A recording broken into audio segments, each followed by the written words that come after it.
జాన్వీ కపూర్ను చూసిన ప్రతిసారి శ్రీదేవి గుర్తొస్తుంది. ఆమె అలా కనిపించడానికి ప్రయత్నించదు. ఆ పోలికలు అలా వచ్చాయంతే. కానీ తొలిసారి తన తల్లి శ్రీదేవిలా కనిపించడానికి జాన్వీ ప్రయత్నించింది. అది కూడా అంతర్జాతీయ వేదికపై.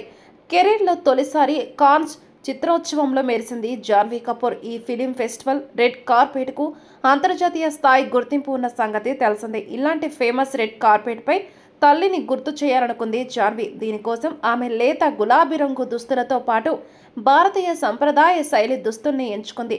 డిజైనర్ తరుణ్ తహిలియాని ఈ దుస్తుల్ని డిజైన్ చేశాడు.